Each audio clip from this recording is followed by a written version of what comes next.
Welcome back to the kitchen, guys. This is the third installment of the sauces with regard to demonstration and getting the food bags to you.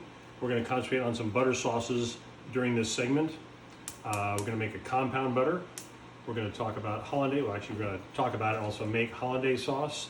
And then we're going to divert from there and actually turn that into a béarnaise sauce. And then we're going to make a beurre blanc, a white butter sauce. All four of those sauces will be made, but first thing you want to do is I'm going to sear off and cook some steaks because two of the preparations are going to be served with steak. So bring the video over here. We're going to get our saute pan really hot. Add some oil in there, olive oil or a neutral flavored oil. Oil is perfectly fine.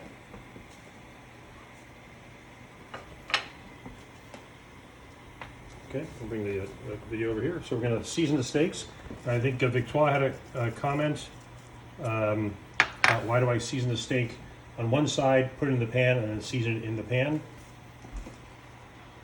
And the reason why I do that is so I don't lose any of the seasoning, on the plate or on the cutting board. So we'll season it up right here with salt and pepper.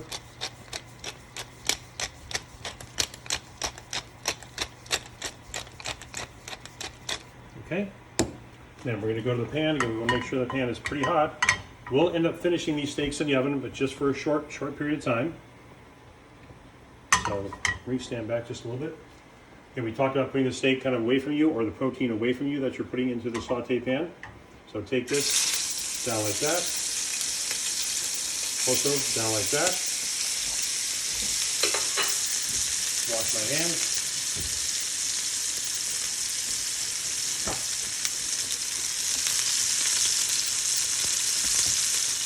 So we'll season again while the steak is in the pan. That way all the seasoning stays in the pan.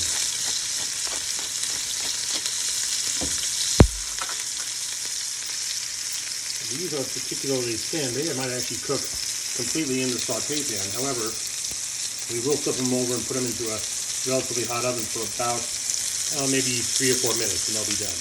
These happen to be fillets. I'm going to get New York strip steaks for you guys in the next bag, which will be, of course, Tuesday and or Wednesday for the bag. So that's pretty good. I think we'll flip them over. Nice in color. And then we'll turn the heat off and we'll go right into the oven.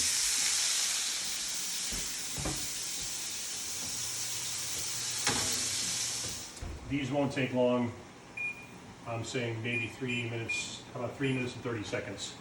And we'll take those out. We'll let those rest and they'll be ready to go. Now let's talk about the very first sauce that we're going to use for these steaks. That's called a compound butter. And I believe that was one of your vocabulary words. And during the investigation of the vocabulary word, maybe you actually came across another term called maitre d' butter, maitre d' hotel butter.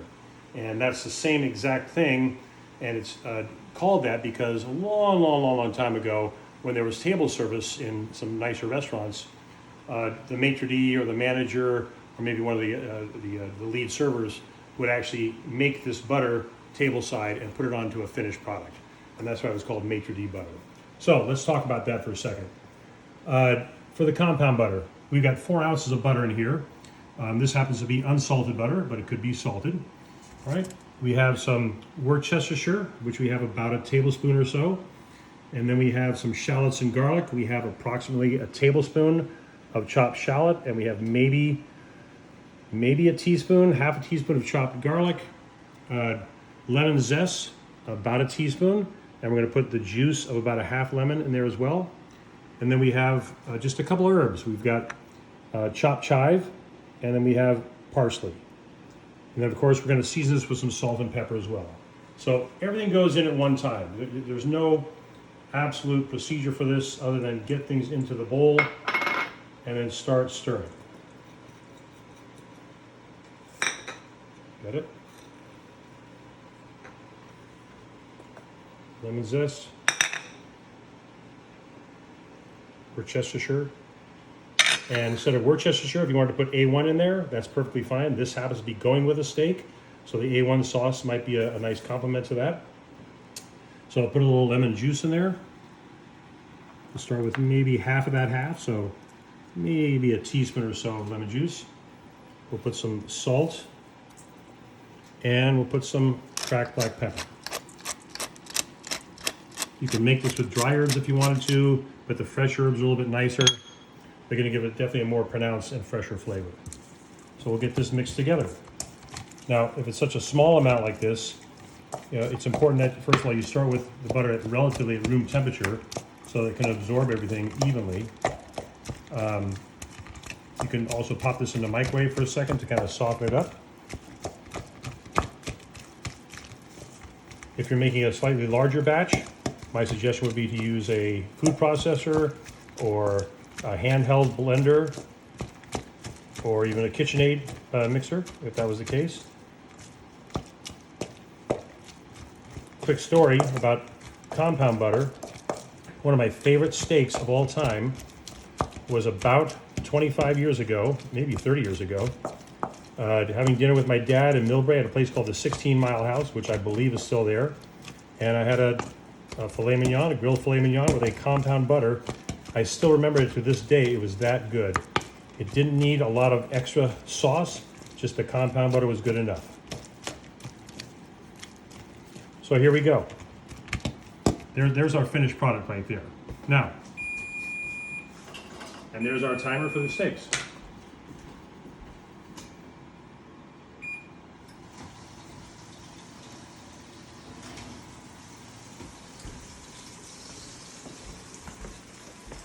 These can go right there. They can rest in the pan, or they can rest on a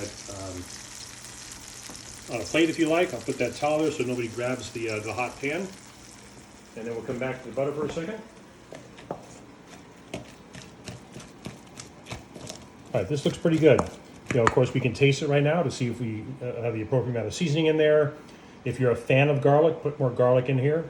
One thing I want to say about these sauces is that they're all using butter. And in the next batch, you're going to be using some egg yolks as well. So it's all very, very neutral flavored items until you decide to put flavoring in there. So whatever flavor that you can conceive of, let your imagination run wild. So with regard to the compound butter, any combinations are usually pretty good. They're perfect for grilled items, roasted items like these steaks right here. Great for finishing vegetables maybe. Great for a roast if you wanted to finish a roast pork or a roast rack of lamb with a compound butter. Maybe put some mint in the compound butter for the rack of lamb. Excuse me. So we'll take this. Now that's done. But what we can do now, from a service standpoint, if we were having this on our menu for service, we wouldn't want to have to deal with taking a piece out each time to put on our finished steak or put on our vegetables. So what we might do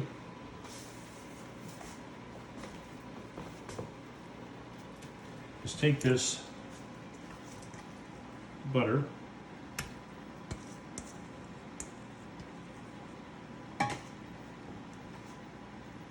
put in some plastic wrap, and then what we're going to do is we're going to take this, I'm going to turn this into a log.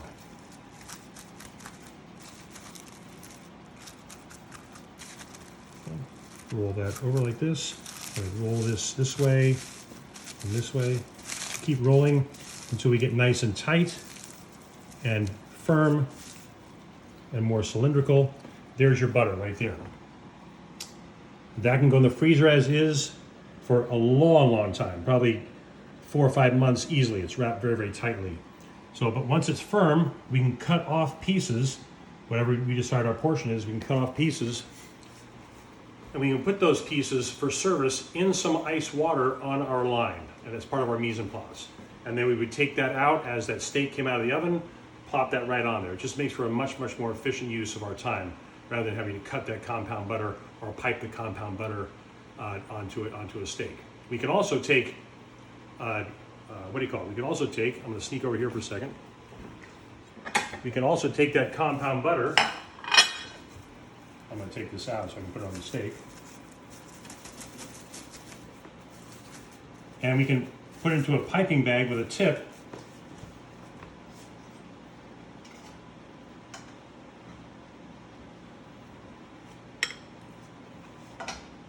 And pipe the compound butter onto a piece of parchment paper, and then freeze that, and then as that melts, it kind of keeps its shape. So a star tip would be, of course, a very, very automatic sign of using that device.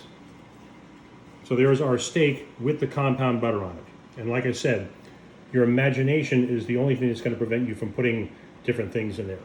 Right? Again, a very, very neutral flavored sauce until we start adding those things on there.